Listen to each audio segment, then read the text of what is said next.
이번 달에 주보에 소개하고 있는 김기성 목사님의 책에서도 어떤 그 소설을 인용하면서 권력자들이 가장 두려워하는 것은 아니라고 말하는 단 한 사람이라고 합니다.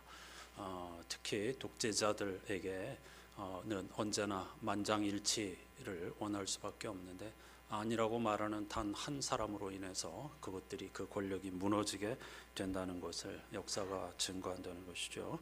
꼭 우리가 입술로서 아니라고 이야기할 필요는 없습니다. 이 찬송 가사가 우리에게 전하는 것처럼 우리에게 주어진 삶의 자리에서 묵묵히 빛과 소금의 사명을 감당하는 것이야말로 아니라고 말하는 삶이라고 할 수 있겠죠. 그런 삶을 살아가는 안산의 교우들이 될 수 있기를 주님의 이름으로 축복합니다. 창세기 45장 15절은 37장에서 시작된 요셉과 형제들 이야기의 대단원을 마무리하는 문장입니다. 37장은 이렇게 시작하죠. 야곱의 역사는 이러하다. 17살 된 소년 요셉이 아버지의 첩들인 빌하와 실바가 낳은 형들과 함께 양을 치는데 요셉은 형들의 허물을 아버지에게 일러 바치곤 하였다. 이스라엘은 늙음하게 요셉을 얻었으므로 다른 아들들보다 요셉을 더 사랑하여서 그에게 화려한 옷을 지어서 입혔다. 형들은 아버지가 그를 자기들보다 더 사랑하는 것을 보고서 요셉을 미워하며 그에게 말 한마디도 다정스럽게 하는 법이 없었다. 형들은 아버지가 그를 자기들보다 더 사랑하는 것을 보고 요셉을 미워하여 그에게 말 한마디도 다정스럽게 하는 법이 없었다. 팽팽한 긴장이 감도는 서막이지요. 결국 형들은 요셉을 시기하여 상인들에게 팔아버렸고 노예로 팔려온 집에서도 자신을 죽이려는 시도와 모함으로부터 살아남아 요셉은 고대 세계의 가장 강력한 제국 이집트의 권력 서열 2인자가 되었습니다. 세월이 흘러 가나안에 극심한 기근이 들었고 이런 사실을 전혀 알지 못하던 요셉의 형제들은 양식을 구하러 이집트로 향하였죠. 형제들은 처음에는 요셉을 알아보지 못했지만 우여곡절 끝에 마침내 서로를 알아보고 재회하게 됩니다. 성서 기자는 요셉 이야기를 이렇게 마무리합니다. 요셉이 친동생 베냐민에 이어 형들과도 하나하나 다 입을 맞추고 부둥켜 안고 울었다. 그제야 요셉의 형들이 요셉과 말을 주고받았다. 무슨 뜻이겠습니까? 요셉의 형제들은 요셉을 알아보았지만 충격과 죄책감으로 입이 얼어붙고 말았다는 것이죠. 그들이 요셉과 말을 주고받았다는 것은 그들의 입을 얼어붙게 했던 문제, 다시 말하면 오랜 세월 동안 간직하고 있었던 충격과 죄책감의 문제가 해결되었다는 뜻입니다. 창세기 기자는 바로 이 지점에서 우리에게 무언가를 말하려고 합니다. 하지만 우리는 요셉 이야기를 믿음으로 시련을 극복한 감동적인 영웅 신화로 소비하곤 하죠. 요셉과 그 형제들의 이야기는 우리가 생각하는 것처럼 그렇게 단순한 이야기가 아닙니다. 영웅 신화로 소비해버릴 그런 내용이 아니라는 것이죠. 성서 기자는 이 45장 15절 한 절 말씀을 통해서 어떤 결정적인 문제가 해결되지 않으면 우리의 인생은 한 발짝도 미래로 나아갈 수 없다는 사실을 역설하고 있습니다. 그 지점에 이르려면 요셉 이야기에 처음으로 돌아가서 찬찬히 톱파보아야 합니다. 이집트를 포함한 온 세상에 극심한 흉년이 찾아왔습니다. 하지만 우리가 알고 있는 이야기처럼 요셉은 꿈을 통해 기근에 미리 대비하고 있었죠. 이집트에 풍성한 양식이 있다는 소식을 들은 요셉의 아버지 야곱은 식량을 구하기 위해서 아들들을 이집트로 보냅니다. 물론 이때에 베냐민은 보내지 않았습니다. 그건 여러분들이 아시는 대로 요셉을 잃은 야곱에게 베냐민은 생명과도 같은 존재였기 때문이죠. 따라서 베냐민만을 남겨두고 10명의 아들들을 이집트로 보낸 겁니다. 요셉은 양식을 구하러 온 형들을 단박에 알아보았지만 당연한 이야기죠. 그러나 형들은 그를 알아보지 못했습니다. 이때 요셉은 형들을 간첩으로 몰아서 감옥에 가두어 버렸습니다. 그리고 형제들 가운데 하나를 인질로 두고 돌아가서 베냐민을 데리고 오라고 합니다. 그러면 너희들이 간첩이 아니라는 사실을 인정하고 다 돌려보내주겠다는 것이죠. 이때 형들은 과거에 자신들이 요셉에게 행한 일로 벌을 받는다고 생각하며 후회하였지만 요셉의 명령을 거역할 수 없어서 시므온을 인질로 남겨두고 고향으로 돌아갑니다. 근데 또 여기서 반전이 일어납니다. 요셉은 의도적으로 곡식값으로 받은 돈을 몰래 형들의 자루에 다시 넣게 하였습니다. 나중에 이 사실을 알게 된 형들은 당황하였고 두려움 속에 그간의 사정, 즉 이집트에 가서 일어났던 일들을 아버지에게 찬찬히 설명합니다. 야곱은 아들들의 이야기를 들었지만 당연히 베냐민을 이집트로 보내는 것을 허락하지 않습니다. 이유는 여러분이 짐작하시는 그대로입니다. 하지만 곡식이 떨어지자 베냐민을 보내지 않을 수 없게 됩니다. 1차로 받아온 곡식이 이 극심한 기근에 다 바닥에 나버렸기 때문이죠. 배고픔을 견딜 수 없어서 어쩔 수 없이 또다시 양식을 구하기 위해 베냐민을 보낼 수밖에 없었다는 거죠. 다시 형제들을 맞이한 요셉은 그들을 후하게 대접하고 곡식과 함께 돌려보냅니다. 그런데 이번에는 자신이 가장 아끼는 은잔을 형제들 가운데 베냐민의 곡식 자루에 몰래 넣도록 지시합니다. 결국 형제들은 뒤쫓아온 군사들에게 잡혀왔고 결백을 주장하였지만 우리도 모르는 일이라고, 어찌된 영문인지 우리도 모른다고 호소하고 결백을 주장하였지만 소용이 없었습니다. 최악의 악몽이 현실로 다가온 것이죠.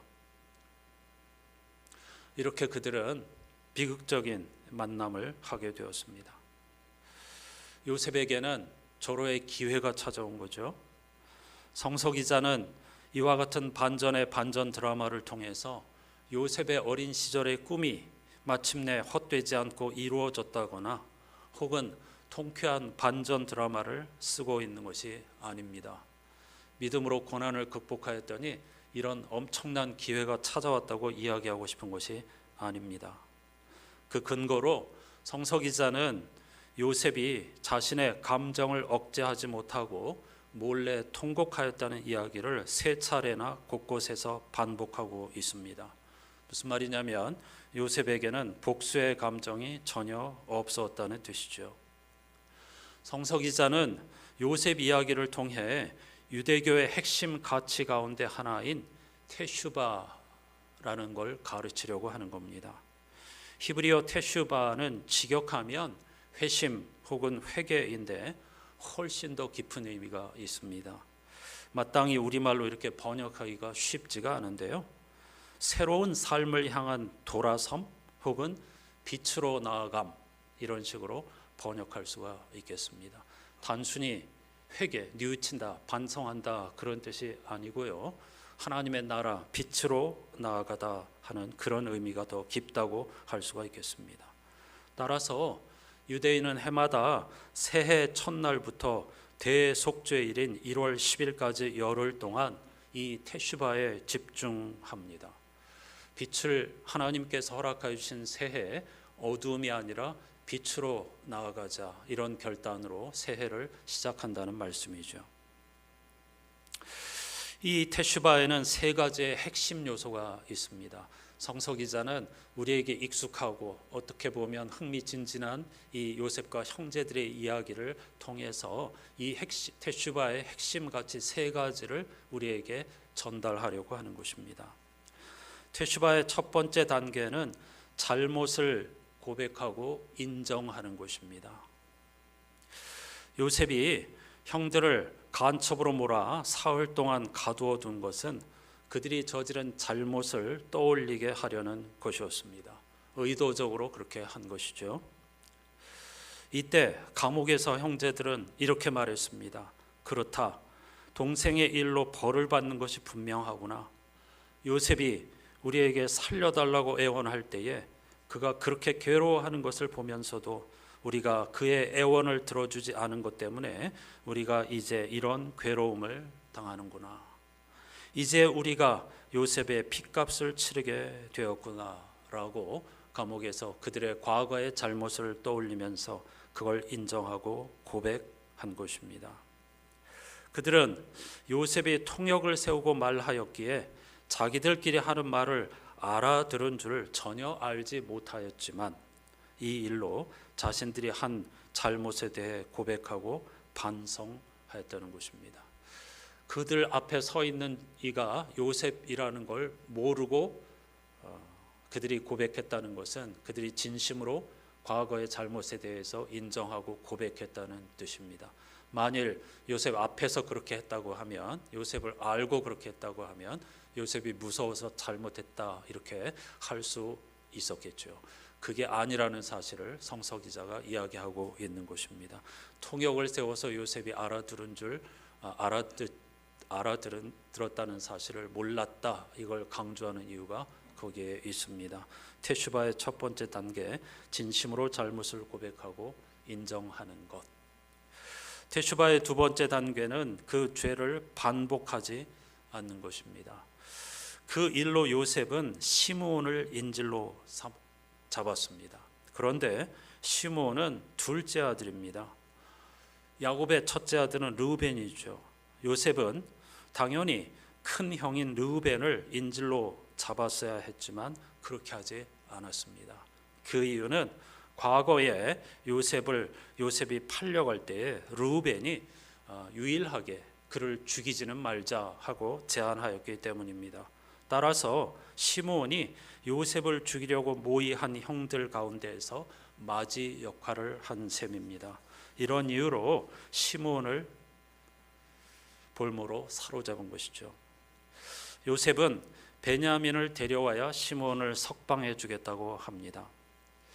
요셉은 아버지의 마음을 너무나 잘 알기에 베냐민에 대한 안전이 확실할 때에만 그를 보낼 것이라고 정확히 계산하였습니다. 다 의도된 행위였다는 뜻이죠. 그래서 두 번째로 양식을 구하러 이집트로 가기 전에 유다는 야곱을 이렇게 설득합니다. 아버지, 제가 베냐민의 안전을 책임지겠습니다. 만일 제가 베냐민을 아버지께로 다시 데리고 와서 아버지 앞에 세우지 못한다면 그 죄를 제가 평생 달게 받겠습니다 라고 말이죠.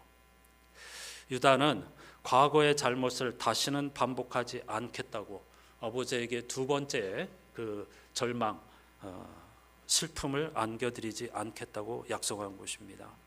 이처럼 테슈바라는 것은 자기 죄를 버리고 생각 속에서도 그것을 제거하고 다시는 그것을 되풀이하지 않겠다고 결심하고 행동하는 것입니다. 주님은 예언자 이사야를 통해서 이렇게 말씀하셨죠. 악한 자는 그 길을 버리고 불의한 자는 그 생각을 버리고 주님께 돌아오느라. 주님께서 그에게 긍휼을 베푸실 것이다.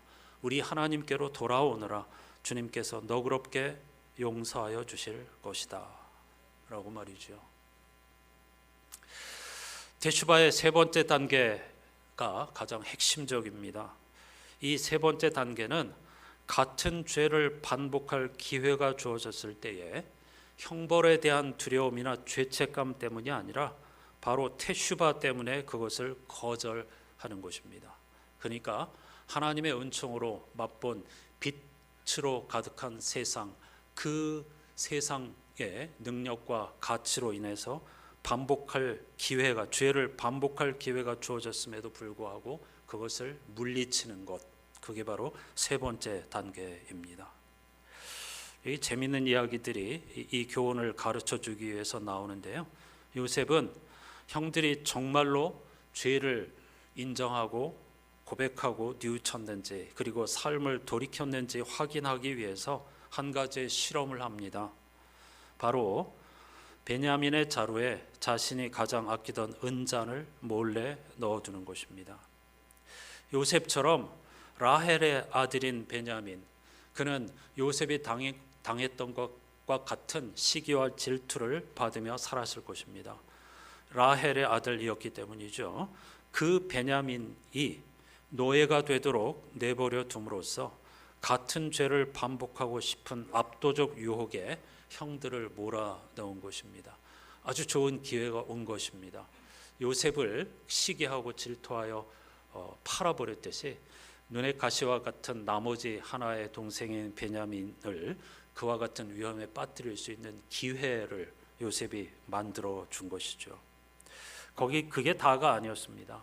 그리고 이번에는 풍성한 잔치를 베풀어서 형들을 앉게 하였는데, 나이 순으로 쭉 앉게 한 다음에 막내 베냐민, 가장 낮은 자리에 앉아있던 막내 베냐민에게는 형들과 비교할 때에 5배의 음식을 제공하였다. 이렇게 창세기 기자가 기록하고 있습니다. 무슨 말입니까? 형들의 질투와 시기를 다시 한번 유발하기 위한 의도적인 행동이었죠. 그리고 나서 요셉은 형들을 향하여서 당신들은 자유롭게 떠날 수 있습니다. 가도 좋습니다. 다만 베냐민은 절도를 하였기 때문에 그는 여기에 남아야 한다고 이야기한 것이죠. 그런데 이번에는 형들이 과거와 달리 우리는 그렇게 하지 않겠습니다. 베냐민이 여기에 갇혀 있다면 우리도 함께 갇히겠습니다. 라고 고백을 한 것입니다. 그리고 유다가 대표로 나서서 요셉에게 과거에 우리가 그 막내 동생에게 행한 이러이러한 잘못이 있었고, 그로 말미암아 아버지는 평생 지울 수 없는 상처와 고통을 가지고 지금까지 사셨는데, 만일 베냐민까지도 잃어버리게 된다면 아버지는 그날로 돌아가실 거라고 제발 마음을 돌이켜달라고, 차라리 내가 희생하겠다고 나를 볼모로 잡고 베냐민과 형제들을 돌려달라고 유다가 간청합니다. 완전히 새 사람이 된 것이죠.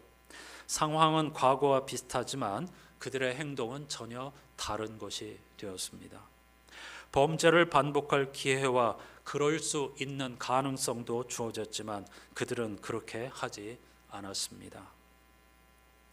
지금까지 요셉이 형들을 향한 요셉의 의도적인 행동은 자기를 위한 것이 아니었습니다. 요셉의 이 모든 계획과 행동은 바로 형들을 위한 것이었습니다. 자기의 마음을 편하게 하기 위한 것이나 복수를 위한 것이 아니라 형들을 빛의 세계로 인도하기 위한 의도적인 행동이었다는 것입니다. 죄책감과 부채라고 하는 어두움에 평생 시달리던 형들을 빛으로 가득한 세상, 새로운 세상으로 인도하기 위한 기회를 준 것이었고, 그런 행동이었다는 것입니다. 그렇게 하여 요셉은 마침내 이제 됐다고 생각하고 자신의 정체를 드러내었고, 베냐민과 아름다운 그 재회를 한 후에 형들과도 일일이 얼싸안고 통곡한 다음에 이 문제가 해결되었기 때문에 형들과 대화를 시작할 수 있었다. 이 이야기로 이 긴 드라마를 마치게 됩니다. 여러분, 하나님은 우리에게 완벽을 요구하지 않습니다. 오히려 우리들에게 자유의지를 주셔서 실수할 수 있는 능력을 부여하시는 분이십니다. 하나님께서 우리에게 요구하시는 것은 실수를 인정하고 다시는 실수를 저지르지 않겠다고 약속하는 것입니다. 그리고 그와 같은 기회가 찾아왔을 때에 두려워서가 아니고 죄책감 때문이 아니고 하나님의 그 은혜 때문에 우리가 주님 안에서 맛보게 된 새로운 세계의 그 기쁨과 능력 때문에 다시 그 죄를 반복하지 않는 것입니다. 그게 바로 이 창세기 요셉 이야기를 통해서 성서 기자가 우리에게 들려주고 싶어 하는 것입니다. 유대 사상의 핵심 가치 중에 하나가 바로 이것입니다. 우리는 누구나 잘못할 수 있습니다. 그런데 그것을 인정하고 고백하여야 합니다. 그리고 다시는 그 죄를 반복하지 않아야 하고, 그 죄를 반복할 기회가 사실은 우리가 살다 보면 여러 차례 만나게 되는데, 그럼에도 불구하고 하나님의 은혜 때문에 그걸 거절하는 것, 그리고 빛 가운데 살아가는 것, 그것이 바로 성서 기자가 오늘 우리에게 들려주고 싶은 이야기입니다. 저는 이번 주 성서 일과표 이 요셉과 형제들의 이야기를 통해서 한국 교회가 살 길이 테슈바에 있다, 이렇게 생각합니다. 지금 한국 교회가 어떤 형편에 있는지, 맛을 잃어버린 소금이라고 하는 표현은 차라리 너그럽고 양반에 가깝습니다. 그걸로도 설명할 수 없을 만큼 부끄러운 현실이 우리들이 지금 마주치고 있는 현실입니다. 우리가 살 길은 테슈바에 있습니다. 한국 교회는 지금까지 복음 대신에 바알을 숭배하였다는 사실을 정직하게 인정하고 고백해야 합니다. 복음이 뭡니까? 예수 그리스도의 십자가 부활이 우리를 구원한다는 신앙 고백이죠. 폭력 혹은 권력, 물질, 지식이 아니라 하나님의 은혜, 십자가와 사랑이 우리를 구원한다는 소식이 바로 기쁜 소식이죠. 그런데 우리는 예수 그리스도의 십자가의 사랑과 희생 대신에 물질과 권력이라고 하는 바알을 흠모하고 바알을 숭배하였습니다. 그래서 무너져 버렸습니다. 따라서 우리는 예수 그리스도의 복음 대신에 바알을 숭배하였다는 사실을 정직하게 인정하고 고백해야 합니다. 거기서 머무를 것이 아니라 다시는 이번 일을 기회로 삼아야 합니다. 그래서 저는 소망으로 봅니다. 한국교회를 살리시려는 하나님의 그 은혜, 하나님의 기회가 우리에게 주어졌다고 저는 생각합니다. 절망 대신에 따라서 소망 가운데에 묵묵히 우리의 삶의 자리에서 테슈바를 실천하고, 이러한 죄악을, 바알에게 기울어지는 죄악을 반복하지 않을 때에 우리에게 하나님께서 새로운 기회를 열어주실 줄로 믿습니다. 하나님께서는 예수 그리스도 안에서 우리에게 빛의 세상을 선물로 허락하여 주셨습니다. 차별, 폭력, 거짓으로 가득한 세상이 아니라 용서와 환대와 그리고 희생, 사랑 충만한 그런 세상을 예수 그리스도 안에서 우리에게 허락하여 주셨습니다. 지옥 갈까 봐 두려워서 그런 죄를 반복하는 것이 아니라 하나님께서 우리에게 허락하여 주신 이 새로운 세상, 은총과 빛으로 가득한 세상 때문에, 그 은혜 때문에 우리가 과거로 돌아가지 않아야 하는 것입니다. 그럴 때에 하나님께서 우리에게 놀라운 길을 열어주실 줄로 믿습니다. 한국교회도 마찬가지지만 우리 개인도 마찬가지입니다.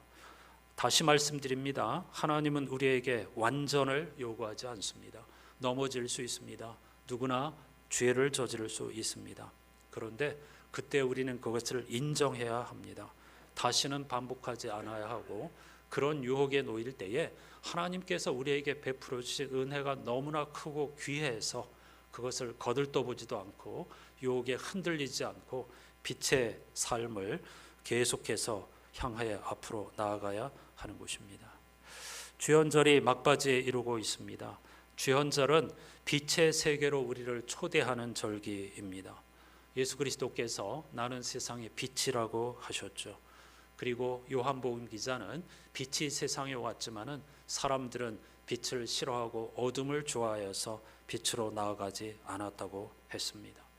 우리가 살 길은 빛이신 예수 그리스도께로 삶의 방향을 돌이키는 것입니다.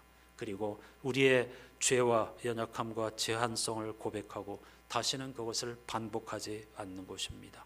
어둠을 향하여 방향을 돌이키는 것이 아니라 빛이신 예수 그리스도와 하나님 나라의 가치를 향하여서 삶의 방향을 돌리라는 초대가 바로 주현절입니다.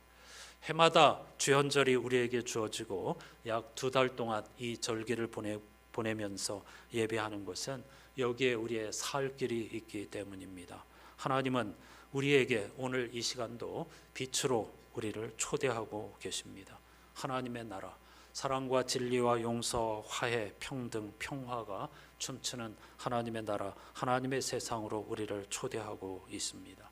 요셉과 그의 형제들의 이 감동적인 이야기를 통해서 성서 기자가 들려주는 테슈바의 가치를 우리의 삶 속에서 회복하여 빛 가운데로 나아가는 저와 여러분이 될 수 있기를 주님의 이름으로 축복합니다.